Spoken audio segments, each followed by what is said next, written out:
ಶ್ರೀ ಗುರುಭ್ಯೋ ನಮಃ. ಆತ್ಮೀಯರೇ, ಗೀತಾವೃತ್ತಿ ಪಾಠಕ್ಕೆ ಸುಸ್ವಾಗತ.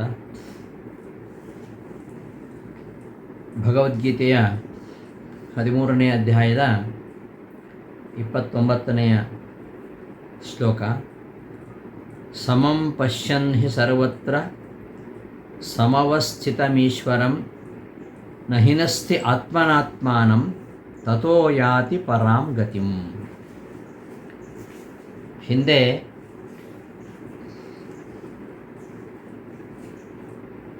ಯಾರು ತನ್ನನ್ನು ಸರಿಯಾಗಿ ತಿಳ್ಕೊಂಡವರು,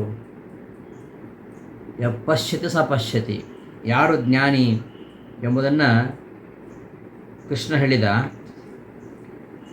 ಈ ಪ್ರಕೃತಿ ಅಭಿಮಾನಿಯಾಗಿರತಕ್ಕಂತಹ ಮಹಾಲಕ್ಷ್ಮಿಗೆ ಪ್ರೇರಕನಾಗಿ ಪರಮಾತ್ಮ ಈ ಉಚ್ಚ ನೀಚ ಯೋಗ್ಯತೆಗಳುಳ್ಳಂತಹ ಅನೇಕ ಪ್ರಾಣಿಗಳಲ್ಲಿ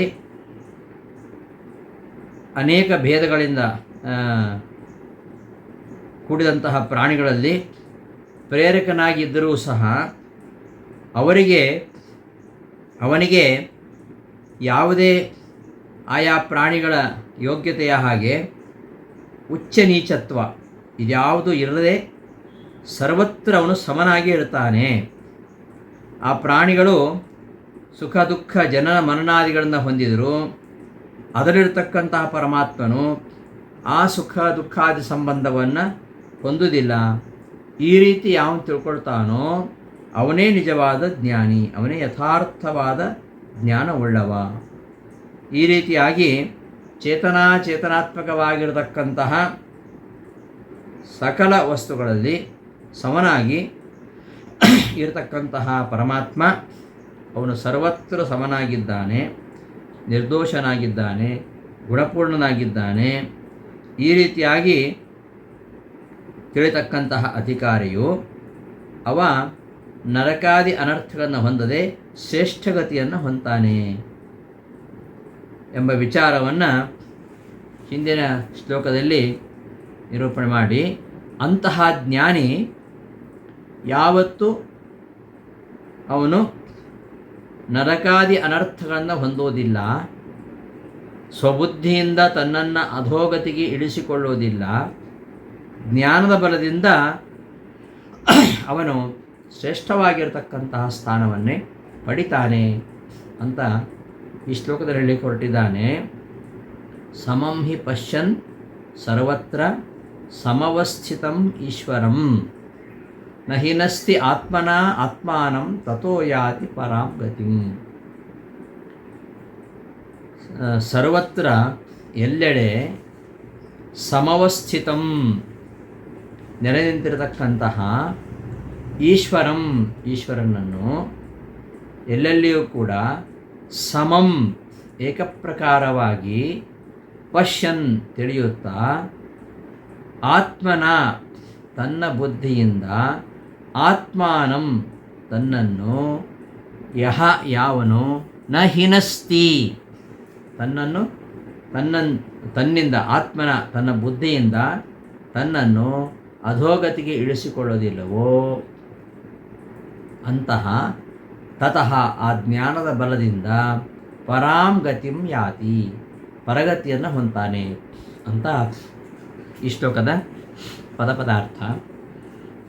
ವಿವೃತ್ತಿಯಲ್ಲಿ ಇದರ ಅರ್ಥವನ್ನು ವಿವರಿಸ್ತಾ ಹೇಳ್ತಾರೆ, ಸಾಮ್ಯಾದಿ ಜ್ಞಾನಸ್ಯ ಫಲಮಾಹ. ಪರಮಾತ್ಮ ಎಲ್ಲ ಕಡೆ ಇದ್ದರೂ ಆಯಾ ಉಚ್ಚ ನೀಚ ಯೋನಿಗಳನ್ನು ಪಡೆದಂತಹ ಜೀವರಲ್ಲಿ ಅಥವಾ ಸ್ಥಾವರ ಜಂಗಮಾತ್ಮಕವಾಗಿರತಕ್ಕಂತಹ ಈ ಜೀವಜಾತದಲ್ಲಿ ಎಲ್ಲೇ ಇದ್ದರೂ ಕೂಡ ಅವನು ಸಮನಾಗಿ ಇರ್ತಾನೆ, ಎಲ್ಲ ಕಡೆಯೂ ಕೂಡ ಸಮನಾಗಿರ್ತಾನೆ. ಇದನ್ನು ತಿಳಿದುಕೊಂಡವ ಪರಗತಿಯನ್ನು ಹೊಂತಾನೆ ಅಂತ ಇಲ್ಲಿ ಹೇಳಲಿಕ್ಕೆ ಹೊರಟಿದ್ದಾರೆ ಅಂತ. ಸಾಮ್ಯಾದಿ ಜ್ಞಾನ ಅಂದರೆ ಎಲ್ಲ ಜೀವರ ಎಲ್ಲ ರೂಪಗಳಲ್ಲಿಯೂ ಕೂಡ ಪರಮಾತ್ಮ ಅವನು ಸಮನಾಗಿದ್ದಾನೆ, ಎಲ್ಲ ಜೀವರಲ್ಲಿಯೂ ಸಮನಾಗಿದ್ದಾನೆ, ಪರಮಾತ್ಮ ಎಲ್ಲ ಕಡೆ ಸಮನಾಗಿದ್ದಾನೆ ಇತ್ಯಾದಿ ಜ್ಞಾನದ ಫಲವನ್ನು ಹೇಳಿಕೊಟ್ಟಿದ್ದಾನೆ ಈ ಶ್ಲೋಕದಲ್ಲಿ.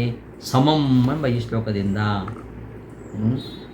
ಸರ್ವತ್ರ ಸಮವಸ್ಥಿತಂ ನಿರ್ದೋಷ ಅಶೇಷ ಸದ್ಗುಣತೆಯ ಸಮ್ಯಗವಸ್ಥಿತಂ ಈಶ್ವರಂ ಸಮಂ ಸರ್ವತ್ರ ನಿರ್ದೋಷಾಶೇಷ ಸದ್ಗುಣತೆಯೈಕ ಪ್ರಕಾರಂ. ಯಾರು ಈ ಸರ್ವತ್ರ ಸಮವಸ್ಥಿತಂ, ಸರ್ವತ್ರ ಎಲ್ಲ ಕಡೆ ಸಮವಸ್ಥಿತಂ ಇರತಕ್ಕಂಥವನು, ಹೇಗಿರ್ತಕ್ಕಂಥವನು? ಸದ್ಗುಣಭರಿತನಾಗಿ, ಯಾವುದೇ ದೋಷ ಇಲ್ಲದವನಾಗಿ, ಸದ್ಗುಣಭರಿತನಾಗಿ, ಚೆನ್ನಾಗಿರತಕ್ಕಂಥ ಸಮವಸ್ಥಿತ, ಚೆನ್ನಾಗಿ ಇರತಕ್ಕಂತಹ ಈಶ್ವರನನ್ನು ಸಮಂ ಸರ್ವತ್ರ, ಅವನು ಎಲ್ಲ ಕಡೆಯೂ ಕೂಡ ಸಮನಾಗಿದ್ದಾನೆ, ಯಾವುದೇ ದೋಷ ಲೇಪ ಇಲ್ಲ ಅವನಿಗೆ, ನಿರ್ದೋಷ ಅಶೇಷ ಸದ್ಗುಣನಾಗಿ ಇದ್ದಾನೆ, ಏಕಪ್ರಕಾರವಾಗಿ ಇದ್ದಾನೆ ಅಂತ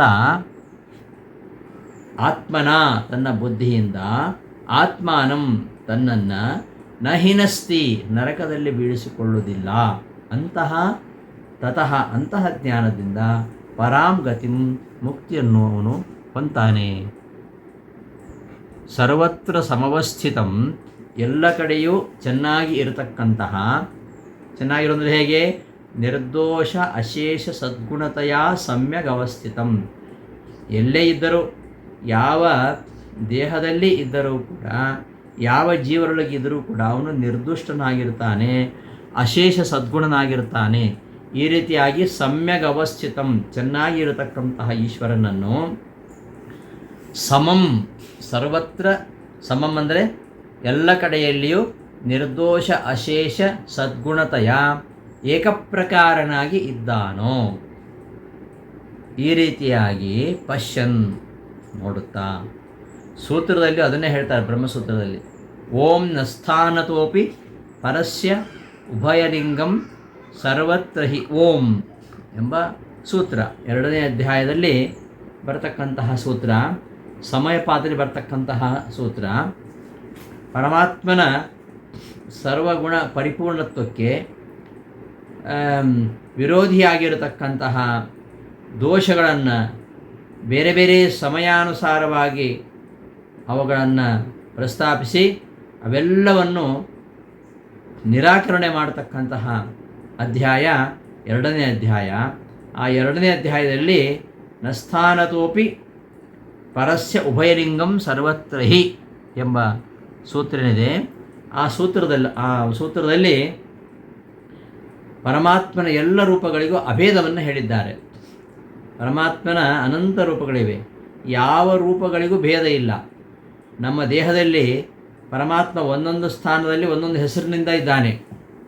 ನಮ್ಮ ಹೃದಯ ಕರ್ಣಿಕಾಗ್ರದಲ್ಲಿ ಮೂಲೇಶನಾಗಿದ್ದಾನೆ, ನಮ್ಮ ಕಣ್ಣಿನಲ್ಲಿ ವಿಶ್ವನಾಮಕನಾಗಿದ್ದಾನೆ, ವಿಶ್ವರೂಪ ಇದು ನಮ್ಮ ಕಣ್ಣಿನಲ್ಲಿದ್ದಾನೆ ಬಲಗಣ್ಣಿನಲ್ಲಿ, ಮತ್ತು ತೈಸನಾಗಿ ಕಂಠದಲ್ಲಿದ್ದಾನೆ, ಹೃದಯದಲ್ಲಿ ಪ್ರಾಜ್ಞನಾಗಿದ್ದಾನೆ. ಹೀಗೆ ವಿಶ್ವ ತೈಜಸ ಪ್ರಾಜ್ಞೆ ಇತ್ಯಾದಿ ಅನಂತ ರೂಪಗಳಿವೆ. ಇಷ್ಟೆಲ್ಲ ರೂಪಗಳಿದ್ರೂ ಕೂಡ ಈ ಎಲ್ಲ ರೂಪಗಳಿಗೂ ಕೂಡ ಯಾವತ್ತೂ ಭೇದ ಇಲ್ಲ. ಎಲ್ಲ ಪರಮಾತ್ಮನ ರೂಪಗಳಿಗೂ ಅಭೇದವನ್ನೇ ಈ ಒಂದು ಅಧಿಕರಣದಲ್ಲಿ ಭಗವಾನ್ ಬಾದರಾಯಣರು ನಿರೂಪಣೆ ಮಾಡಿದ್ದಾರೆ. ಸರ್ವೇಷು ಭೂತೇಷು ಏತಮೇವ ಬ್ರಹ್ಮೇತ್ಯಾಚಕ್ಷತೆ, ಏಕೋ ದೇವಃ ಸರ್ವಭೂತೇಷು ಗೂಢಃ. ಅಲ್ಲೆಲ್ಲ ಆ ಶ್ರುತಿಗಳಲ್ಲಿ ಅದನ್ನೇ ಹೇಳ್ತಾರೆ, ಎಲ್ಲ ಪ್ರಾಣಿಗಳಲ್ಲಿದ್ದರೂ ಕೂಡ ಇವನು ಬ್ರಹ್ಮ ಇತ್ಯಾಚಕ್ಷತೆ, ಎಲ್ಲ ಪ್ರಾಣಿಗಳಲ್ಲೂ ಕೂಡ ಇವನಿದ್ದಾನೆ, ಎಲ್ಲ ಜೀವರಲ್ಲಿ ಇದ್ದಾನೆ. ಆದರೆ ಇವನ ರೂಪಗಳಿಗೆ ಯಾವುದೇ ಭೇದ ಇಲ್ಲ.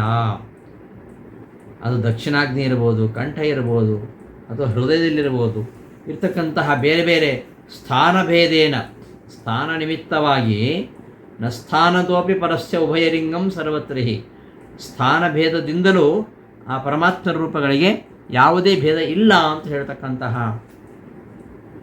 ಈ ಒಂದು ಅಧಿಕರಣದಲ್ಲಿ ಕೂಡ ಅದೇ ವಿಚಾರವನ್ನು ಹೇಳಿದ್ದಾರೆ. ಪರಮಾತ್ಮ ಎಲ್ಲೇ ಇರಲಿ, ಯಾವ ಸ್ಥಾನದಲ್ಲೇ ಇರಲಿ, ಆ ಸ್ಥಾನ ನಿಮಿತ್ತವಾಗಿ ಯಾವುದೇ ದೋಷಗಳ ಲೇಪ ಅವನಿಗಿಲ್ಲ. ಅಷ್ಟು ಮಾತ್ರ ಅಲ್ಲ, ಪರಮಾತ್ಮನ ಅನಂತ ರೂಪಗಳಿವೆಯಲ್ಲ, ಆ ರೂಪಗಳಿಗೆ ಯಾವತ್ತೂ ಭೇದ ಎಂಬುದು ಇಲ್ಲ. ಎಲ್ಲ ರೂಪಗಳು ಪರಮಾತ್ಮನ ಅಭಿನ್ನವಾಗಿ ಇರತಕ್ಕಂಥದ್ದು. ಸ್ಥಾನಭೇದ ನಿಮಿತ್ತವಾಗಿಯೂ ಅಲ್ಲಿ ಭೇದ ಎಂಬುದು ಇಲ್ಲ. ಪರಸ್ಯ ಪರಬ್ರಹ್ಮನಿಗೆ ಸ್ಥಾನತೋಪಿ ಸ್ಥಾನಭೇದ ನಿಮಿತ್ತವಾಗಿಯೂ ಉಭಯಲಿಂಗಂ ಭಿನ್ನವಾಗಿರತಕ್ಕಂತಹ ರೂಪವು ನ ಇರುವುದಿಲ್ಲ. ಇದು ಸರ್ವತ್ರ ಎಲ್ಲ ಕಡೆಯಲ್ಲಿಯೂ ಕೂಡ ಅವನು ಏಕರೂಪನಾಗಿ ಇರ್ತಾನೆ. ಅವನ ರೂಪಗಳಿಗೆ ಭೇದ ಎಂಬುದು ಇಲ್ಲ ಅಂತ ಸೂತ್ರದಲ್ಲಿ ನಿರೂಪಣೆ ಮಾಡಿದ್ದಾರೆ. ಆ ಸೂತ್ರದಲ್ಲಿ ಹೇಳಿದಂತೆ ಸೂತ್ರೋಕ್ತ ದಿಶಾ ಓಂ ನಸ್ಥಾನತೋಪಿ ಪರಸ್ಯ ಉಭಯಲಿಂಗಂ ಸರ್ವತ್ರ ಹಿ ಓಂ ಎಂಬ ಸೂತ್ರದಲ್ಲಿ ಹೇಳಿದಂತೆ ಎಲ್ಲ ಕಡೆಯಲ್ಲಿಯೂ ಕೂಡ ಪರಮಾತ್ಮನಿದ್ದರೂ ಅವನ ರೂಪಗಳಿಗೆ ಯಾವುದೇ ಭೇದ ಇಲ್ಲ. ಅವನು ಎಲ್ಲ ಕಡೆಯೂ ಕೂಡ ಸಮನಾಗಿ ಇದ್ದಾನೆ ಎಂಬುದಾಗಿ ಪಶ್ಯನ್ ನೋಡುತ್ತಾ ಆತ್ಮನ ಬುದ್ಧಿಯ ಆತ್ಮಾನಂ ತನ್ನ ಬುದ್ಧಿಯಿಂದ ತನ್ನನ್ನು ಯಾವತ್ತು ನಹಿನಸ್ತಿ ನರಕದಲ್ಲಿ ಬೀಳುವಂತಹ ಕೆಲಸವನ್ನು ಮಾಡುವುದಿಲ್ಲ. ಅಂತಹ ಜ್ಞಾನದಿಂದ ತತಃ ಅಂತಹ ಜ್ಞಾನದಿಂದ ಆ ಜ್ಞಾನಿಯು ಪರಾಂ ಗತಿಂ ಶ್ರೇಷ್ಠವಾಗಿರತಕ್ಕಂತಹ ಗತಿ ಅಂದರೆ ಮುಕ್ತಿ, ಆ ಮುಕ್ತಿಯನ್ನು ಹೊಂತಾನೆ ಅಂತ ಈ ಶ್ಲೋಕದ ಅಭಿಪ್ರಾಯ ಎಂಬುದಾಗಿ ವಿವೃತ್ತಿಯಲ್ಲಿ ನಿರೂಪಣೆ ಮಾಡ್ತಾರೆ. ಪ್ರಕೃತೈವ ಚ ಕರ್ಮಾಣಿ ಕ್ರಿಯಮಾಣಾನಿ ಸರ್ವಶಃ ಯಪ್ಪಶ್ಯತಿ ತಥಾತ್ಮಾನಂ ಅಕರ್ತಾರಂ ಸಪಶ್ಯತಿ. ಈ ಶ್ಲೋಕದಲ್ಲಿ ಕೆಲವರು ಈ ಪ್ರಕೃತಿಯೇ ಎಲ್ಲ ಕರ್ಮಗಳನ್ನು ಮಾಡಿಸ್ತದೆ ಅಂತ ಹೇಳ್ತಾರೆ. ಆದರೆ ಜೀವನ ಎಲ್ಲ ಕರ್ಮಗಳನ್ನು ಉದ್ಬೋಧಿಸಿ ಅವುಗಳಿಗೆ ಅನುಸಾರವಾಗಿ ನಮ್ಮಿಂದ ಎಲ್ಲ ಕರ್ಮಗಳನ್ನು ಮಾಡಿಸ್ತಕ್ಕಂಥವನು ಆ ಪರಮಾತ್ಮನೇ ಆಗಿದ್ದಾನೆ. ಅವನಿಗೆ ಮತ್ತೊಬ್ಬ ಕರ್ತ ಇಲ್ಲ ಅಂತ ಯಾರು ಕಾಣ್ತಾರೋ ಅವನು ಜ್ಞಾನಿ ಅಂತ ಹೇಳ್ತಾ ಇರ್ತಾರೆ. ಯಹ ಪಶ್ಯತಿ ತಥಾತ್ಮಾನಂ ಅಕರ್ತಾರಂ ಸಪಶ್ಯತಿ ಪ್ರಕೃತೈವ ಚ ಕರ್ಮಾಣಿ ಕ್ರಿಯಮಾಣಾನಿ ಸರ್ವಶಃ ಯಪ್ಪಶ್ಯತಿ ತಥಾತ್ಮಾನಂ ಅಕರ್ತಾರಂ ಸಪಶ್ಯತಿ. ಇಲ್ಲಿ ಕರ್ಮಾಣಿ ಪ್ರಕೃತೈವ ಚ ಕರ್ಮಾಣಿ ಕ್ರಿಯಮಾಣಾನಿ ಎಂಬುದಕ್ಕೆ ಹೆಚ್ಚಿನವರು ಏನು ಬರೆದಿದ್ದಾರೆ, ಪ್ರಕೃತಿಯಿಂದಲೇ ಎಲ್ಲ ಕ್ರಿಯೆಗಳು ಮಾಡಲ್ಪಡ್ತಾ ಇವೆ. ಆದರೆ ಈ ತರಹ ಅರ್ಥ ಮಾಡುವಂಥದ್ದು ತಪ್ಪು. ಯಾಕೆಂದರೆ ಜಡವಾಗಿರತಕ್ಕಂತಹ ಪ್ರಕೃತಿ ಅದು ಸ್ವತಂತ್ರವಾಗಿ ಚಲಿಸುವುದಿಲ್ಲ, ಜಡವಾದಕ್ಕೆ ಚಲನೆ ಇಲ್ಲ. ಹಾಗಾಗಿ ಜಡವಾಗಿರತಕ್ಕಂತಹ ಪ್ರಕೃತಿಯು ಯಾವ ಕೆಲಸವನ್ನು ಕೂಡ ಮಾಡಲಿಕ್ಕೆ ಸಾಧ್ಯ ಇಲ್ಲ. ಈ ವಿಚಾರವನ್ನು ಈ ಬ್ರಹ್ಮಸೂತ್ರದ 2ನೆಯ ಅಧ್ಯಾಯದಲ್ಲಿ ನಿರೂಪಣೆ ಮಾಡಿದ್ದಾರೆ. ಹಾಗಾಗಿ ಈ ಸಾಂಖ್ಯರು ವೈಶೇಷಿಕರನ್ನು ಬಿಟ್ಟು ಉಳಿದ ಎಲ್ಲ ದರ್ಶನಕಾರರು ಕೂಡ ಈ ವಿಚಾರವನ್ನು ಒಪ್ಪುತ್ತಾರೆ. ಇದನ್ನು ಬಾದರಾಯಣರು ಪ್ರಕೃತಿಗೆ ಚಲನೆ ಇಲ್ಲ, ಅದು ಜಡ, ಪ್ರಕೃತಿಯಿಂದ ಈ ಎಲ್ಲ ಕ್ರಿಯೆಗಳು ನಡೆಯುವುದಲ್ಲ, ಆ ಪ್ರಕೃತಿಯ ಅಭಿಮಾನಿಯಾಗಿರತಕ್ಕಂತಹ ಲಕ್ಷ್ಮೀದೇವಿ ಇದ್ದಾಳೆ, ಅವಳಿಗೂ ಪ್ರೇರಕನಾಗಿ ಪರಮಾತ್ಮನೇ ಎಲ್ಲವನ್ನು ಮಾಡಿಸ್ತಾನೆ ಹೊರತು ಅವನಿಗೆ ಇನ್ಯಾರು ಕರ್ತ ಇಲ್ಲ ಅಂತ ತಿಳ್ಕೊಳ್ತಾನೋ ಅವನೇ ನಿಜವಾದ ಜ್ಞಾನಿ ಅಂತ ಈ ಶ್ಲೋಕದಲ್ಲಿ ಹೇಳ್ತಿದ್ದಾನೆ. ಬ್ರಹ್ಮಸೂತ್ರದಲ್ಲಿ ರಚನಾನುಪತ್ತೇಶ್ಚ ನಾನುಮಾನಂ ಓಂ ಅಂತ ಸೂತ್ರ. ಆ ಸೂತ್ರದಲ್ಲಿ ಅದೇ ವಿಚಾರವನ್ನು ಪ್ರಶ್ನೆ ಮಾಡಿಕೊಂಡು ಜಡವಾಗಿರತಕ್ಕಂತಹ ಪ್ರಕೃತಿಗೆ ಸ್ವತಂತ್ರವಾಗಿ ಯಾವುದೇ ಕ್ರಿಯೆಯನ್ನು ಮಾಡಲಿಕ್ಕೆ ಸಾಧ್ಯ ಇಲ್ಲ ಎಂಬ ವಿಚಾರವನ್ನು ವೇದವ್ಯಾಸರು ಸ್ಪಷ್ಟಪಡಿಸಿದ್ದಾರೆ. ಈ ಅರ್ಥವನ್ನೇ ಎಲ್ಲ ವೇದಾಂತಿಗಳು ಕೂಡ ತಮ್ಮ ವ್ಯಾಖ್ಯಾನದಲ್ಲಿ ಸ್ಪಷ್ಟಪಡಿಸಿದ್ದಾರೆ. ಆದ್ದರಿಂದ ಪ್ರಕೃತೈವ ಚ ಕರ್ಮಾಣಿ ಪ್ರಕೃತಿಯಿಂದಲೇ ಈ ಎಲ್ಲ ಕ್ರಿಯೆಗಳು ಮಾಡಲ್ಪಡ್ತಾ ಇವೆ ಎಂಬ ವ್ಯಾಖ್ಯಾನ ಅದು ಯಾವತ್ತೂ ಯಾರಿಗೂ ಸಮ್ಮತವಾದಲ್ಲ. ಹಾಗಾದರೆ ಪ್ರಕೃತೈವ ಚ ಕರ್ಮಾಣಿ ಅಂದರೆ ಅರ್ಥ ಏನು ಅಂದರೆ ಪ್ರಕೃತ್ಯ ಏವಚ ಪ್ರಕೃತ್ಯ ಏವಚ ಕರ್ಮಾಣಿ, ಅಂದರೆ ಪ್ರಕೃತ್ಯ ಅಂದರೆ ಪರಮಾತ್ಮ ಜೀವನಿಗೆ ಪೂರ್ವಕರ್ಮಗಳನ್ನು ಉದ್ಬೋಧಿಸಿ ಅದರ ಅನುಸಾರವಾಗಿ ಅವನು ಕ್ರಿಯೆಗಳನ್ನು ಮಾಡಿಸ್ತಾನೆ ಅಂತ ಅರ್ಥ. ಆದ್ದರಿಂದ ಪರಮಾತ್ಮನೇ ಇಲ್ಲಿ ಎಲ್ಲ ಕರ್ಮಗಳಿಗೆ ಪ್ರೇರಕ ಹೊರತು ಪ್ರಕೃತಿ ಎಂಬುದು ಅಲ್ಲ ಅಂತ ಈ ಶ್ಲೋಕದ ಅಭಿಪ್ರಾಯ. ಪ್ರಕೃತೈವಚ ಅಂದರೆ ಪ್ರಕೃತಿಯಿಂದಲೇ ಅಂತ ಅರ್ಥ ಅಲ್ಲ. ಜೀವನ ಪೂರ್ವ ಕರ್ಮಗಳನ್ನು ಪರಮಾತ್ಮ ಉದ್ಬೋಧನೆ ಮಾಡಿ ಆ ಎಲ್ಲ ಕರ್ಮಗಳನ್ನು ಪರಮಾತ್ಮನೇ ಮಾಡಿಸ್ತಾನೆ ಅಂತ. ಯಹ ಪಶ್ಯತಿ ಯಹ ಅಕರ್ತಾರಂ ಪಶ್ಯತಿ, ಪರಮಾತ್ಮನೇ ಎಲ್ಲವನ್ನು ಮಾಡಿಸ್ತಾನೆ, ಅವನನ್ನು ಬಿಟ್ಟರೆ ಬೇರೆ ಯಾರೂ ಕರ್ತ ಇಲ್ಲ ಅಂತ ಯಾರು ತಿಳಿತಾರೋ ಸಹ ಪಶ್ಯತಿ, ಅವನೇ ನಿಜವಾಗಿ ನೋಡುವವ, ಅವನೇ ನಿಜವಾಗಿಯೂ ಜ್ಞಾನಿ ಅಂತ ಅರ್ಥ. ಹೀಗೆ ಒಂದು ಅರ್ಥ ಹೀಗೆ. ಅಥವಾ ಪ್ರಕೃತಿಯನ್ನು ನಿಮಿತ್ತವಾಗಿಟ್ಕೊಂಡು ಪರಮಾತ್ಮನಿಂದ ಎಲ್ಲ ಕರ್ಮಗಳು ನಡೀತವೆ. ಪ್ರಕೃತಿಯಿಂದಲೇ ಎಲ್ಲ ಕರ್ಮಗಳು ನಡೀತವೆ. ಅದು ಹೇಗೆ ಅಂದರೆ ಪರಮಾತ್ಮನಿಂದಾಗಿ ಎಲ್ಲ ಕರ್ಮಗಳು ನಡೀತವೆ. ಆ ವಿಷಯದಲ್ಲಿ ಜೀವ ಅವನು ಅಸ್ವತಂತ್ರ. ಈ ರೀತಿಯಾಗಿ ಯಾರು ಜೀವನ ಕರ್ತೃತ್ವ ವಿಷಯದಲ್ಲಿ ಅಸ್ವತಂತ್ರ ಅಂತ ತಿಳಿದಾನೋ, ಎಲ್ಲ ಕರ್ಮಗಳನ್ನು ಪರಮಾತ್ಮ ಪ್ರಕೃತಿ ನಿಮಿತ್ತ ಆಗಿಟ್ಟುಕೊಂಡು ಮಾಡಿಸ್ತಾನೋ ಅಂತ ತಿಳ್ಕೊಂಡಿದ್ದಾನೋ ಅವನೇ ನಿಜವಾಗಿಯೂ ಪರಮಾತ್ಮನನ್ನು ಸಾಕ್ಷಾತ್ ಕಾಣಬಲ್ಲವ ಅಂತ ಈ ಶ್ಲೋಕದ ಅಭಿಪ್ರಾಯ. ನಾನು ಈಶ್ವರ, ಈ ಶ್ಲೋಕಕ್ಕೆ ಅವತರಣಕ್ಕೆ ರಾಯರು ಈ ರೀತಿ ಕೊಡ್ತಾರೆ. ನಾನು ಈಶ್ವರ ಕರ್ಮ ಅನಪೇಕ್ಷೆಯೈವ ಉಪದೃಷ್ಟ ಇತ್ಯತ್ರೋಕ್ತ ದಿಶಾ ಇದು ಸದ್ಸದ್ಯೋನಿ ಜನ್ಮಸು ಸ್ವತಂತ್ರ ಕಾರಣಂ ತರ್ಹಿ ತಸ್ಯ ವೈಷಮ್ಯಾದಿ ದೋಷಃ ಸ್ಯಾತ್. ಕರ್ಮಾಪೇಕ್ಷಿತಾಯಾಂ ಸ್ವಾತಂತ್ರ್ಯ ಪ್ರಚ್ಯುತಿ ತಸ್ಯ ಸ್ಯಾತ್. ತಸ್ಯಾಪಿ ಕರ್ತೃಂತರ ಸತ್ವಾಚ್ಚ ಸ್ವಾತಂತ್ರ್ಯ ಹಾನಿರೇವ ಇತ್ಯತಃ ಆಹ ಪ್ರಕೃತೇತಿ. ಈ ಶ್ಲೋಕಕ್ಕೆ ಹೊಸ ರೀತಿಯ ಒಂದು ಅವತರಣಿಕೆಯನ್ನು ಕೊಡ್ತಾರೆ. ಒಂದು ಆಕ್ಷೇಪ ಬರುತ್ತೆ ಅಂತ ಹೇಳ್ತಾರೆ ರಾಯರು. ಏನು? ಈ ಪರಮಾತ್ಮ ಜೀವರ ಕರ್ಮವನ್ನು ಅಪೇಕ್ಷಿಸದೆ ಅವ ಉಪದ್ರಷ್ಟ ಅಂತ ಹೇಳಿದ್ದಲ್ಲ, ಅವನು ಶುಭಾಶುಭ ಯೋನಿಗಳಲ್ಲಿ ಜೀವ ಜನ್ಮ ತಳಿಲಿಕ್ಕೆ ಅವ ಸ್ವತಂತ್ರ ಕಾರಣ ಅಂತಾದರೆ ಎಲ್ಲರನ್ನು ಒಳ್ಳೆಯ ಯೋನಿಯಲ್ಲಿ ಹುಟ್ಟಿಸಬಹುದಲ್ಲ. ಪಕ್ಷಪಾತ ಯಾಕೆ? ಕೆಲವರು ಉಚ್ಚ ಯೋನಿಯಲ್ಲಿ ಜನಿಸ್ತಾರೆ, ಕೆಲವರು ನೀಚ ಯೋನಿಯಲ್ಲಿ ಜನಿಸ್ತಾರೆ. ಹಾಗಾಗಿ ಈ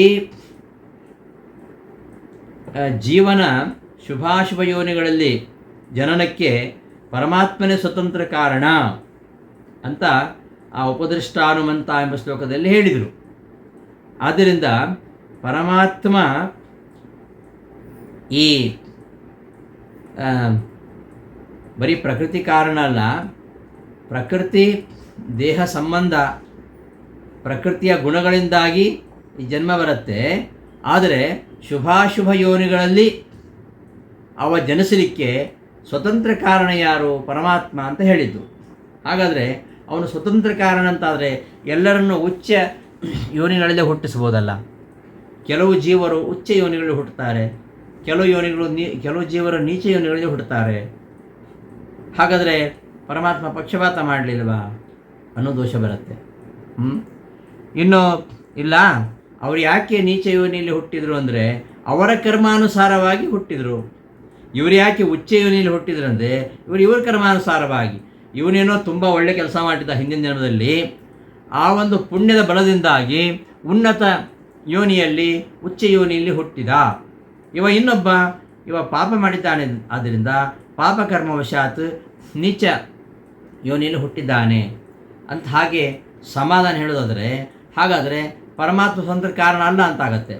ಪರಮಾತ್ಮ ಆಯಾ ಜೀವಿಯ ಕರ್ಮಾನುಸಾರವಾಗಿ ಆಯಾ ಯೋನಿಗಳಲ್ಲಿ ಹುಟ್ಟಿಸ್ತಾನೆ ಅಂತಾದರೆ, ಹಾಗಾದರೆ ಕಾರಣ ಯಾರು? ಜೀವ ಶುಭಾಶುಭ ಯೋನಿಗಳಲ್ಲಿ ಹುಟ್ಟಲಿಕ್ಕೆ ಕಾರಣ ಯಾರು? ಪರಮಾತ್ಮ ಸ್ವತಂತ್ರ ಕಾರಣ ಅಂತಾದರೆ ಎಲ್ಲರನ್ನೂ ಕೂಡ ಶುಭಯೋನಿಗಳಲ್ಲಿ ಅವನು ಹುಟ್ಟುವಂತೆ ಮಾಡ್ಬೋದು. ಕೆಲವರನ್ನ ಶುಭಯೋನಿಗಳಲ್ಲಿ ಹುಟ್ಟುವಂತೆ ಮಾಡ್ತಾನೆ, ಕೆಲವರನ್ನ ನೀಚ ಯೋನಿಗಳಲ್ಲಿ ಹುಟ್ಟುವಂತೆ ಮಾಡ್ತಾನೆ. ಇದು ಪಕ್ಷಪಾತ ಅಲ್ವಾ? ಪಕ್ಷಪಾತ ದೋಷ ಬರ್ತದಲ್ಲ. ಇನ್ನು ಕರ್ಮವನ್ನು ಅಪೇಕ್ಷಿಸಿಕೊಂಡು ಮಾಡ್ತಾನಂತಾದರೆ ಹಾಗಾದರೆ ಅವನು ಸ್ವತಂತ್ರನಲ್ಲ ಅಂತಾಯಿತು. ಪ್ರತಿಯೊಬ್ಬ ಜೀವಿಯ ಆಯಾ ಜೀವಿಯ ಕರ್ಮಾನುಸಾರವಾಗಿ ಅವ ಆಯಾ ಉಚ್ಚ ನಿಚ್ಚ ಯೋನಿಗಳಲ್ಲಿ ಹುಟ್ಟಿಸ್ತಾನೆ ಅಂತಾದರೆ ಹಾಗಾದರೆ ಅವನು ಸ್ವತಂತ್ರನಲ್ಲ. ಅದಕ್ಕೆ ಕಾರಣ ಯಾವುದು? ಕರ್ಮ ಸ್ವತಂತ್ರ ಅಂತಾಯಿತು. ಕರ್ಮವಶಾತ್ ಕರ್ಮವನ್ನು ಅಪೇಕ್ಷಿಸ್ತಾನಂತಾದರೆ ಅವನ ಸ್ವಾತಂತ್ರ್ಯಕ್ಕೆ ಧಕ್ಕೆ ಬರ್ತದಲ್ಲ. ಹಾಗಾಗಿ ಅಲ್ಲಿ ಅವನಿಗೂ ಕೂಡ ನೀಚ ಯೋನಿಗಳಲ್ಲಿ ಅಥವಾ ಉಚ್ಚ ಯೋಜನೆ ಹುಟ್ಟಿಸ್ಲಿಕ್ಕೆ ಅವನಿಗೂ ಕೂಡ ಬೇರೆ ಕರ್ತೃಗಳು ಇದ್ದಾರೆ ಅಂತಾಯಿತು. ಕರ್ಮದ ಮೂಲಕವಾಗಿ ಆ ಉಚ್ಚ ನೀಚ ಯೋನಿಗಳಲ್ಲಿ ಹುಟ್ಟುವಂಥದ್ದು ಅಂತಾಯಿತು. ಆಗಿರುವಾಗ ಪರಮಾತ್ಮ ಸ್ವಾತಂತ್ರ್ಯಕ್ಕೆ ಹಾನಿ ಬರುತ್ತೆ ಅಂತಂದರೆ ಅದಕ್ಕೆ ಉತ್ತರವಾಗಿ ಈ ಶ್ಲೋಕ ಹೊರಟಿದೆ. ಈ ಒಂದು ಆಕ್ಷೇಪಕ್ಕೆ ಉತ್ತರ ಕೊಡಲಿಕ್ಕೆ ಈ ಶ್ಲೋಕ ಹೊರಟಿದೆ ಎಂಬುದಾಗಿ ವಿವರತೆಯಲ್ಲಿ ವಿವರಿಸ್ತಾರೆ. ನಾನು ಈಶ್ವರ ಅಲ್ಲ, ಪರಮಾತ್ಮ ಕರ್ಮ ಅನಪೇಕ್ಷೆಯೈವ, ಕರ್ಮವನ್ನು ಬಯಸದೆ ಅವನು ಉಪದ್ರಷ್ಟ ಇತ್ಯತ್ರೋಕ್ತ ದಿಶಾ, ಉಪದ್ರಷ್ಟಾನುಮಂತಾಚ ಎಂಬ ಶ್ಲೋಕದಲ್ಲಿ ಹೇಳಿದಂತೆ ಯದಿ ಸಹಸದ್ಯೋನಿ ಜನ್ಮಸು ಸ್ವತಂತ್ರ ಕಾರಣಂ, ಸಹಸದ್ಯೋನಿ ಜನ್ಮಗಳಲ್ಲಿ ಹುಟ್ಟಿಸಲಿಕ್ಕೆ ಅವನೇ ಸ್ವತಂತ್ರ ಕಾರಣ ಅಂತಾದರೆ ತರ್ಹಿ ಆ ಪಕ್ಷದಲ್ಲಿ ತಸ್ಯ ಅವನಿಗೆ ವೈಷಮ್ಯಾದಿ ದೋಷ ಸ್ಯಾತ್. ವೈಷಮ್ಯ ದೋಷ, ವೈಷಮ್ಯ ಅಂದರೆ ಪಕ್ಷಪಾತ, ಕೆಲವರು ಒಳ್ಳೇದು ಮಾಡೋದು, ಕೆಲವರು ಕೆಟ್ಟದ್ದು ಮಾಡೋದು, ಈ ಒಂದು ದೋಷ ಬರುತ್ತೆ, ಪಕ್ಷಪಾತ ದೋಷ. ಕರ್ಮ ಅಪೇಕ್ಷಿತಾಯಾಮ್ ಇಲ್ಲ, ಅವರವರ ಕರ್ಮಾನುಸಾರವಾಗಿ ಅವನು ಉಚ್ಚ ನೀಚ ಯೋನಿಗಳಲ್ಲಿ ಹುಟ್ಟಿಸ್ತಾ ಇದ್ದಾನೆ ಅಂತಂದರೆ ಹಾಗಾದರೆ ಅವನು ಸ್ವತಂತ್ರ ಅಲ್ಲ ಅಂತಾಯಿತು. ಕರ್ಮಾಪೇಕ್ಷಿತಾಯಾಮ್ ಸ್ವಾತಂತ್ರ್ಯ ಪ್ರಚ್ಯುತಿ ತಸ್ಯ ಸ್ಯಾತ್, ಅವನ ಸ್ವಾತಂತ್ರ್ಯಕ್ಕೆ ಹಾನಿ ಬರುವಂಥದ್ದಾಯಿತು. ತಸ್ಯಾಪಿ ಕರ್ತೃಂತ್ರ ಸತ್ವಾಚ್ಯ ಸ್ವಾತಂತ್ರ್ಯ ಹಾನಿರೇವ ಇತ್ಯತಃ. ಇನ್ನು ಅವನಿಗೂ ಕೂಡ ಬೇರೆ ಕರ್ತೃ ಇದ್ದಾರೆ, ಪರಮಾತ್ಮನಿಗೂ ಬೇರೆ ಕರ್ತೃ ಇದ್ದಾರೆ ಅಂತಂದರೆ ಅವನ ಸ್ವಾತಂತ್ರ್ಯಕ್ಕೆ ಹಾನಿ ಎಂಬುದು ಉಂಟಾಗತ್ತೆ ಅಂತಂದರೆ ಇತ್ಯತಃ ಪ್ರಕೃತ್ಯೈವ ಚ ಕರ್ಮಾಣಿ ಕ್ರಿಯಮಾಣಾನಿ ಸರ್ವಶಃ ಯಃ ಪಶ್ಯತಿ ತಥಾತ್ಮಾನಂ ಅಕರ್ತಾರಂ ಸ ಪಶ್ಯತಿ.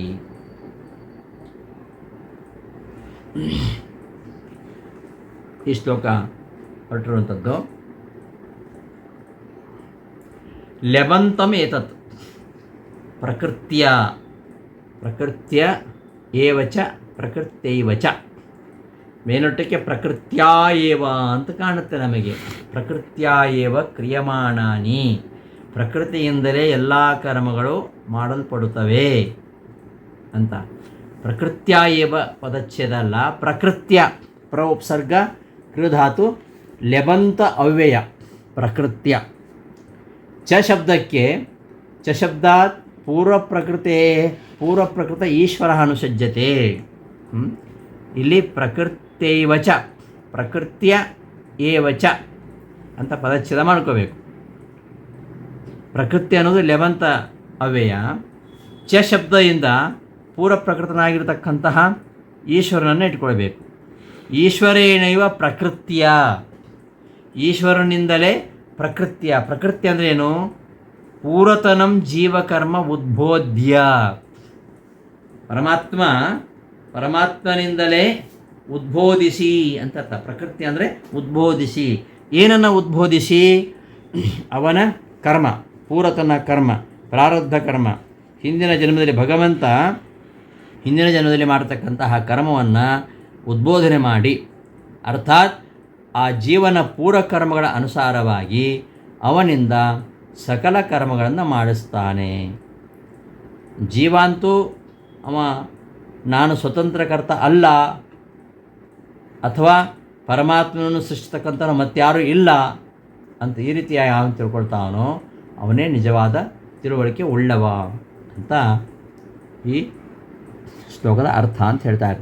ಇಲ್ಲಿ ಪ್ರಕೃತಿಯ ಲೆವಂತಮೇತತ್, ಪ್ರಕೃತ್ಯ ಅಂತ ಲೆವಂತ ಶಬ್ದ ಅವೇ ಇದು. ಚ ಶಬ್ದಾತ್ ಪೂರ್ವಪ್ರಕೃತ ಈಶ್ವರನು ಸಜ್ಜತೆ. ಪ್ರಕೃತಿಯ ಅಂದರೆ ಉದ್ಬೋಧಿಸಿ, ಜೀವಕರ್ಮವನ್ನು ಉದ್ಬೋಧಿಸಿ. ಚ ಶಬ್ದಾತ್ ಪೂರ್ವಪ್ರಕೃತೇ ಈಶ್ವರ, ಉದ್ಬೋಧಿಸಿ ಪರಮಾತ್ಮನು ಪರಮಾತ್ಮನಿಂದಲೇ ಈಶ್ವರೇಣೈವ ಪ್ರಕೃತಿಯ, ಈಶ್ವರನಿಂದಲೇ ಪ್ರಕೃತಿಯ ಪೂರತನವಾಗಿರತಕ್ಕಂತಹ ಈ ಜೀವಕರ್ಮವನ್ನು ಉದ್ಬೋಧನಗೊಳಿಸಿ ಅವನ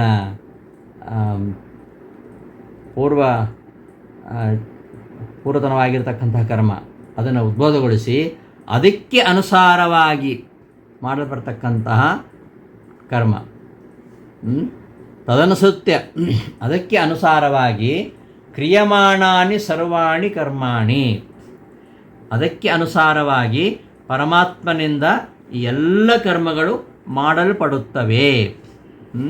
ಅವನ ಜೀವನ ಪ್ರಾರಬ್ಧ ಕರ್ಮವನ್ನು ಉದ್ಬೋಧಿಸಿ ಅದಕ್ಕೆ ಅನುಗುಣವಾಗಿ ಎಲ್ಲ ಕರ್ಮಗಳನ್ನು ಅವನು ಮಾಡಿಸ್ತಾನೆ ಅಂತ ಯಹ ಪಶ್ಯತಿ, ಯಾವನು ತಿಳ್ಕೊಂಡಿದ್ದಾನೋ, ತಥಾ ಹಾಗೆಯೇ ಸ್ವಾತ್ಮಾನಂಚ ಅಕರ್ತಾರಂ, ತಾನು ಸ್ವತಂತ್ರ ಕರ್ತ ಅಲ್ಲ, ತಾನೇ ಮಾಡ್ತಾ ಇರೋದಲ್ಲ ಎಂಬುದಾಗಿ, ಸ್ವಾತ್ಮಾನಂಚ ಅಕರ್ತಾರಂ ಅಸ್ವತಂತ್ರಂ, ತಾನು ಸ್ವತಂತ್ರನಲ್ಲ ಎಂಬುದಾಗಿ ಯಹ ಪಶ್ಯತಿ, ಯಾವ ನೋಡುತ್ತಾನೋ ಅವನೇ ನಿಜವಾಗಿ ನೋಡುವವನು, ಅವನೇ ನಿಜವಾಗಿ ತಿಳಿದವ. ಕರ್ಮಾಣಿ ಪ್ರಕೃತಿಯ ಏವಚ, ಪರಮಾತ್ಮನಿಂದಲೇ, ಚ ಅಂದರೆ ಪರಮಾತ್ಮನಿಂದಲೇ ಪ್ರಕೃತಿಯ ಉದ್ಬೋಧಿಸಿ ಸರ್ವಶಃ ಕರ್ಮಾಣಿ, ಎಲ್ಲ ಕರ್ಮಗಳು ಕೂಡ ಕ್ರಿಯಮಾಣಾನಿ ಮಾಡಲ್ಪಡುತ್ತವೆ ಎಂಬುದಾಗಿ ಯಹ ಪಶ್ಯತಿ. ತಥಾ ಹಾಗೆಯೇ ಆತ್ಮಾನಂ ತನ್ನನ್ನು ಅಕರ್ತಾರ, ನಾನು ಕರ್ತ ಅಲ್ಲ, ನಾಹಂ ಕರ್ತ ಹರಿಕರ್ತ, ನಾನು ಕರ್ತ ಅಲ್ಲ, ಪರಮಾತ್ಮನೇ ಮಾಡುವವ, ನಾನು ಏನು ಮಾಡುವನಲ್ಲ ಎಂಬುದಾಗಿ ತಾನು ಅಸ್ವತಂತ್ರ ಅಂತ ಯಹ ಪಶ್ಯತಿ, ಯಾವನು ತಿಳ್ಕೊಳ್ತಾನೋ ಅವನೇ ನಿಜವಾದ ಜ್ಞಾನಿ ಅಂತ ಈ ಶ್ಲೋಕದ ಅಭಿಪ್ರಾಯ. ಯದ್ವಾ, ಅಥವಾ ಇನ್ನೊಂದು ರೀತಿಯಲ್ಲಿ ಈ ಶ್ಲೋಕಕ್ಕೆ ಅರ್ಥವನ್ನು ಹೇಳ್ಬೋದು. ಯದ್ವಾ ಉಪದ್ರಷ್ಟ ಇತ್ಯತ್ರ ಉಕ್ತ ಭವತ್ಸ್ವಾತಂತ್ರ್ಯ ಜ್ಞಾನಸ್ಯ ಪರಮಾಹ. ಉಪದ್ರಷ್ಟಾನುಮಂತ ಎಂಬ ಶ್ಲೋಕದಲ್ಲಿ ಏನು ಸ್ವಾತಂತ್ರ್ಯ ಜ್ಞಾನ, ಅವನೇ ಸ್ವತಂತ್ರ ಅಂತ ಸ್ವಾತಂತ್ರ್ಯ ಜ್ಞಾನ ಏನಿದೆ, ಜೀವನಿಗೆ ಬರ್ತಕ್ಕಂಥ ಸ್ವಾತಂತ್ರ್ಯ ಜ್ಞಾನ, ಜ್ಞಾನಿಗೆ ಬರ್ತಕ್ಕಂತಹ ಸ್ವಾತಂತ್ರ್ಯ ಜ್ಞಾನ, ಆ ಜ್ಞಾನದ ಫಲವನ್ನು ಹೇಳ್ತಾ ಇದ್ದಾನೆ. ಪ್ರಕೃತ್ಯೇತಿ, ಇಲ್ಲಿ ಈ ಅರ್ಥದಲ್ಲಿ ಪ್ರಕೃತ್ಯ ಅಂತ ತೃತೀಯ ಅಂತ ಪದ ಇಟ್ಕೊಡ್ಬೇಕು. ಹಿಂದಿನ ಅರ್ಥದಲ್ಲಿ ಪ್ರಕೃತ್ಯ, ಜೀವನ ಪೂರ್ವಜನ್ಮದ ಕರ್ಮವನ್ನು ಉದ್ಬೋಧಿಸಿ ಅಂತ ಲೆವಂತ ಅವೇ ಇಟ್ಕೊಂಡದ್ದು. ಈಗ ಪ್ರಕೃತಿ ಶಬ್ದದ ತೃತೀಯ, ಪ್ರಕೃತ್ಯಾ ಇತಿ ತೃತೀಯಾಂತಮಿದಂ, ತೃತೀಯಾಂತವಾದ ಶಬ್ದ ಪ್ರಕೃತ್ಯ, ಪ್ರಕೃತಿಯಿಂದ ಮಾಡಲ್ಪಡ್ತಕ್ಕದ್ದು ಅಂತ. ಈಶ್ವರನೆಂಬ ಕರ್ತೃವಿನಿಂದ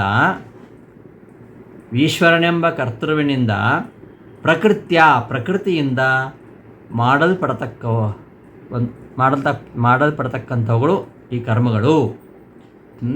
ಈಶ್ವರನ ನಿಮಿತ್ತವಾಗಿ, ಈಶ್ವರನೇ ಕರ್ತೃ, ಆ ಈಶ್ವರನೆಂಬ ಕರ್ತೃವಿನ ನಿಮಿತ್ತವಾಗಿ ಪ್ರಕೃತಿಯಿಂದ ಮಾಡಲ್ಪಡ್ತಕ್ಕಂತಹ ಈ ಎಲ್ಲ ಕರ್ಮಗಳನ್ನು ಯಾವ ತಿಳಿತಾನೋ, ತಥಾ ಹಾಗೆಯೇ ಆತ್ಮಾನಂ ತನ್ನನ್ನು ಅಕರ್ತಾರಂ ಅಸ್ವತಂತ್ರ ಅಂತ ಯಾವ ತಿಳಿಯುತ್ತಾನೋ ಸಹ ಅಂಥವನು ನೀನು ಸಪಶ್ಯತಿ, ಅವನು ಹರಿಯನ್ನು ಸಾಕ್ಷಾತ್ಕಾರ ಮಾಡಿಕೊಳ್ತಾನೆ. ಬ್ರಹ್ಮಸೂತ್ರದಲ್ಲಿ ಕೂಡ ಈ ವಿಚಾರ ಬರುತ್ತೆ. ಪೂರ್ವಂತು ಬಾದರಾಯಣ ಹೇತುವ್ಯವದೇಶಾತ್ ಎಂಬ 3ನೇ ಅಧ್ಯಾಯದಲ್ಲಿ ಈ ವಿಚಾರವನ್ನು ಹೇಳ್ತಾರೆ.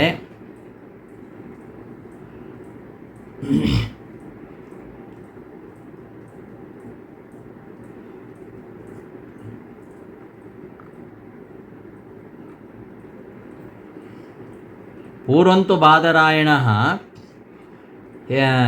ಹೇತುವ್ಯಪದೇಶಾತ್ ಕರ್ತೃವಿಲ್ಲದೇ ಇದ್ದರೂ ಕೂಡ ಕರ್ತೃವಿಲ್ಲ, ಆದ್ದರಿಂದ ಹರಿಗೆ ಸ್ವಾತಂತ್ರ್ಯ, ತನ್ನ ಅಧೀನವಾಗಿರತಕ್ಕಂತಹ ಆಯಾ ಜೀವಕರ್ಮಗಳನ್ನು ಅಪೇಕ್ಷಿಸಿ ಎಲ್ಲವನ್ನು ಅವನು ಮಾಡಿಸ್ತಾನೆ. ಆದ್ದರಿಂದ ಅವನಿಗೆ ವೈಷಮ್ಯ ದೋಷಗಳಿಲ್ಲ. ಅಂದರೆ ಈ ಕರ್ಮಗಳನ್ನು ಜೀವನೇ ಮಾಡಿದ್ದಾನೆ, ಆಯಾ ಜೀವಕರ್ಮ, ಪ್ರಾರಬ್ಧ ಕರ್ಮ, ಆ ಕರ್ಮಗಳನ್ನು ಅಪೇಕ್ಷಿಸಿ ಶ್ರೀಹರಿಗೆ ಸ್ವಾತಂತ್ರ್ಯ ಇರುವಂಥದ್ದು. ಆದ್ದರಿಂದ ಆ ಶ್ರೀಹರಿ, ಸ್ವತಂತ್ರನಾಗಿರ್ತಕ್ಕಂತಹ ಶ್ರೀಹರಿ, ಅವನ ಅಧೀನನಾಗಿಯೇ ಇರತಕ್ಕಂತಹ ಆಯಾಯ ಜೀವಕರ್ಮಗಳನ್ನು ಅಪೇಕ್ಷಿಸಿ ಎಲ್ಲವನ್ನ ಮಾಡ್ತಾನೆ. ಆದ್ದರಿಂದ ಪರಮಾತ್ಮನಿಗೆ ವೈಷಮ್ಯಾದಿ ದೋಷಗಳು ಇಲ್ಲ ಅಂತ ಈ ವಿಚಾರವನ್ನು ವೈಷಮ್ಯ ನೈರ್ಘೃಣ್ಯೆ ನಸಾಪೇಕ್ಷತ್ವಾತ್ ತಥಾಯಿ ದರ್ಶಯತಿ ಎಂಬ ಸೂತ್ರದಲ್ಲಿ ಹೇಳಿದ್ದಾರೆ. ಮೇಲ್ನೋಟಕ್ಕೆ ಪ್ರಕೃತಿ ಕರ್ತೃ, ಪರಮಾತ್ಮ ಜೀವಾತ್ಮ ಅಕರ್ತೃ ಅಂತ ಅನಿಸತ್ತೆ. ಆದರೆ ಇದು ಪೂರ್ವಾಪರ ವಿರುದ್ಧ. ಯಾಕೆಂದರೆ ಪರಮಾತ್ಮ ನಾನೇ ಕರ್ತ ಅಂತ ಎಲ್ಲ ಕಡೆ ಹೇಳ್ತಾ ಬಂದಿದ್ದಾನೆ. ಅಹಂ ಸರ್ವಸ್ಯ ಪ್ರಭವ. ಪರಮಾತ್ಮ ನಾನೊಬ್ಬನೇ ಕರ್ತೃ ಅಂತ ಹೇಳ್ತಾನೆ. ಹಾಗಿರುವಾಗ ಅವ ಅಕರ್ತ ಅಂತ ಹೇಗಾಗತ್ತೆ? ಅಷ್ಟು ಮಾತ್ರ ಅಲ್ಲ, ಕರ್ತಾರಮೀಶಂ ಪುರುಷಂ ಬ್ರಹ್ಮಯೋನಿಂ ಎಂಬುದಾಗಿ ದೇವನೇ ಕರ್ತೃ ಎಂಬುದಾಗಿ ಶ್ರುತಿ ಹೇಳ್ತಾ ಇದೆ. ಜನ್ಮಾದ್ಯಸ್ಯತಃ ಎಂಬಲ್ಲಿ ಕೂಡ ಅದೇ ವಿಚಾರವನ್ನು ಹೇಳಿದ್ದಾರೆ. ಅದರಿಂದ ಅದಕ್ಕೆ ಅನುಗುಣವಾಗಿ ಗೀತೆಯ ಅರ್ಥವನ್ನು ಇಟ್ಕೊಳ್ಬೇಕು.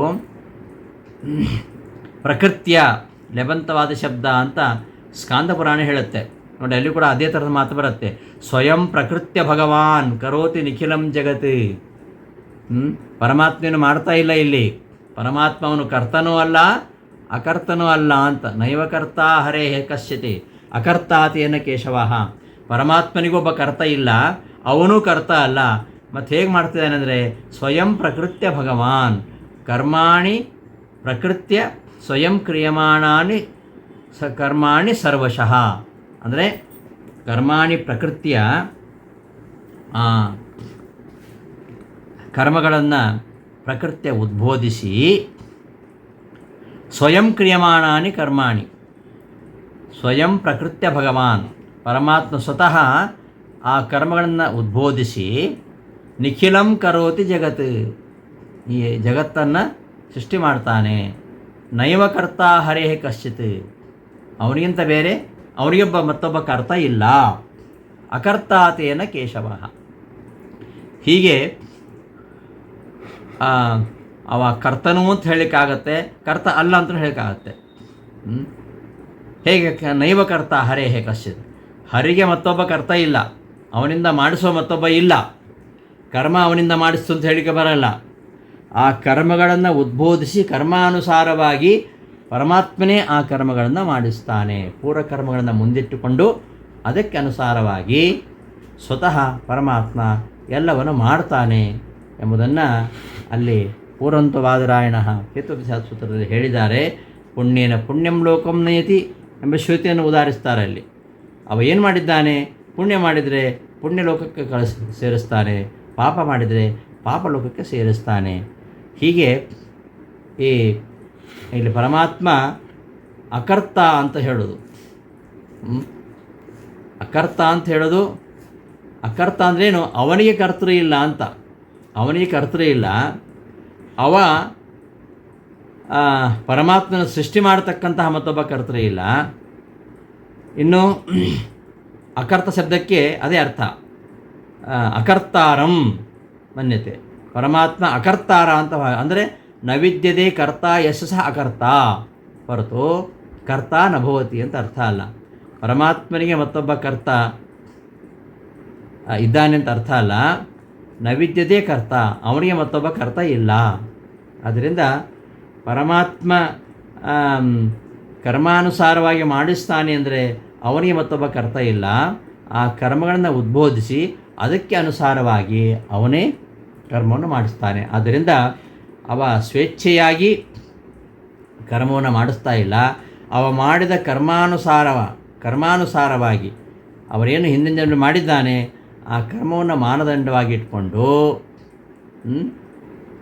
ಅವನು ಈ ಜೀವರನ್ನು ಉಚ್ಚ ನೀಚ ಯೋನಿಗಳಲ್ಲಿ ಹುಟ್ಟಿಸ್ತಾನೆ ಮತ್ತು ಅವರಿಂದ ಆ ಕರ್ಮಗಳನ್ನು ಮಾಡಿಸ್ತಾನೆ ಅಂತ ಇಲ್ಲಿ ವಿವೃತ್ತಿಯಲ್ಲಿ ವಿವರಿಸ್ತಾ ಇದ್ದಾರೆ. ಕರ್ತ್ರ ಪ್ರಕೃತಿಗೆ ಚಶಬ್ದಾತ್ ಪ್ರಕೃತ ಈಶ್ವರೇಣ, ಇಲ್ಲಿ ಚಶಬ್ದದಿಂದ ಈಶ್ವರನಿಟ್ಟುಕೊಳ್ಳಬೇಕು. ಈಶ್ವರೇಣ ಕರ್ತ, ಈಶ್ವರನೆಂಬ ಕರ್ತೃನಿಂದ ಪ್ರಕೃತಿಯ ನಿಮಿತ್ತಭೂತಯ, ಪ್ರಕೃತಿಯ ನಿಮಿತ್ತವನ್ನಾಗಿ ಮಾಡಿಕೊಂಡು ಪರಮಾತ್ಮ ಎಲ್ಲ ಕ್ರಿಯೆಗಳನ್ನ ಮಾಡಿಸ್ತಾನೆ ಅಂತ ಯಹ ಪಶ್ಯತಿ, ಯಾರು ತಿಳ್ಕೊಳ್ತಾನೋ ಅವನು ಜ್ಞಾನಿ. ತಥಾ ಹಾಗೆಯೇ ಸ್ವಾತ್ಮಾನಂ ಚ ಅಕರ್ತಾರಂ, ತನ್ನನ್ನು ಅಕರ್ತಾರ ಅಸ್ವತಂತ್ರ ಎಂಬುದಾಗಿ, ತಾನು ಸ್ವತಂತ್ರನಲ್ಲ ಎಂಬುದಾಗಿ ಯಾವನು ತಿಳ್ಕೊಳ್ತಾನೋ ಅವನೇ ನಿಜವಾಗಿ ತಿಳ್ಕೊಂಡವನು, ಅವನೇ ಪರಮಾತ್ಮನನ್ನು ಕಾಣ್ತಾನೆ ಅಂತ ಈ ಶ್ಲೋಕದ ಅರ್ಥ. ಅದಕ್ಕೆ ಸಂವಾದಿಯಾಗಿ ಇಲ್ಲಿ ಈ ಸೂತ್ರವನ್ನು ಉಲ್ಲೇಖ ಮಾಡಿದ್ದಾರೆ. ಓಂ ಪೂರ್ವಂತವಾದರಾಯಣ ಹೇತು ವ್ಯಪದೇಶಾತ್ ಓಂ ಎಂಬ ಸೂತ್ರ. ಕರ್ತರಾಹಿತ್ಯಾತ್ ಸ್ವಾತಂತ್ರ್ಯಂ, ಇಲ್ಲಿ ಸ್ವಾತಂತ್ರ್ಯ, ಕರ್ತೃರಾಹಿತ್ಯಾತ್ ಸ್ವಾತಂತ್ರ್ಯಂ, ಇವನಿಗೆ ಸ್ವಾತಂತ್ರ್ಯ, ಇವನಿಗೆ ಮತ್ತೊಬ್ಬ ಕರ್ತೃ ಇಲ್ಲ, ಆದ್ದರಿಂದ ಇವನಿಗೆ ಸ್ವಾತಂತ್ರ್ಯ ಇರುವಂಥದ್ದು. ಅಂದರೆ ಸ್ವಾಧೀನ ಸತ್ತಾಕ ತತ್ತದೀಯ ಪೂರ್ವಕರ್ಮಾಪೇಕ್ಷ ಸರ್ವಂ ಕರೋತಿ, ಇವನಿಂದ ಮತ್ತೊಬ್ಬ ಕರ್ಮವನ್ನು ಮಾಡಿಸ್ತಾ ಇಲ್ಲ, ಇವನಲ್ಲಿ ಸ್ವಾತಂತ್ರ್ಯ ಇದೆ. ಎಂಥ ಸ್ವಾತಂತ್ರ್ಯ? ಸ್ವಾಧೀನವಾಗಿರತಕ್ಕಂತಹ, ಸ್ವಾಧೀನ ಸತ್ತಾಕ ತತ್ತದೀಯ ಪೂರ್ವ ಕರ್ಮ, ಅವನ ಅಧೀನವಾದಲ್ಲಿ ಇರತಕ್ಕಂತಹ ಅವರವರು ಮಾಡಿರ್ತಕ್ಕಂತಹ ಪ್ರಾರಬ್ಧ ಕರ್ಮ ಇದೆಯಲ್ಲ, ಆ ಕರ್ಮಕ್ಕೆ ಅಪೇಕ್ಷ, ಅದರ ಅನುಸಾರವಾಗಿ ಸರ್ವಂ ಕರೋತೀತಿ, ಎಲ್ಲವನ್ನು ಮಾಡ್ತಾನೆ ಎಂಬ ಕಾರಣಕ್ಕೆ ಇವನಿಗೆ ವೈಷಮ್ಯ ನೈರ್ಘೃಣ್ಯಾದಿ ದೋಷಗಳು ಇಲ್ಲ ಅಂತ ಅದು ಅಭಿಪ್ರಾಯ. ಇದನ್ನೇ ಬ್ರಹ್ಮಸೂತ್ರದಲ್ಲಿ ವೈಷಮ್ಯ ನೈರ್ಘೃಣ್ಯೇ ನ ಸಾಪೇಕ್ಷತ್ವ ತಥಾ ದರ್ಶಯತಿ ಓಂ ಎಂಬ ಸೂತ್ರದಲ್ಲಿ ನಿರೂಪಣೆ ಮಾಡಿದ್ದಾರೆ ಅಂತ ಆ ಸೂತ್ರದ ಸಂವಾದದೊಂದಿಗೆ ಈ ಶ್ಲೋಕದ ಅರ್ಥವನ್ನು ರಾಯರು ವ್ಯಾಖ್ಯಾನ ಮಾಡ್ತಾರೆ. ಮುಂದಿನ ಶ್ಲೋಕವನ್ನು ಮುಂದಿನ ಪಾಠದಲ್ಲಿ ನೋಡೋಣ ಅಂತ ಹೇಳ್ತಾ ಈ ದಿನದ ಪಾಠವನ್ನು ಸಮಾಪ್ತಿಗೊಳಿಸ್ತೇನೆ. ಶ್ರೀಕೃಷ್ಣ ಅರ್ಪಣಮಸ್ತು. ಧನ್ಯವಾದಗಳು.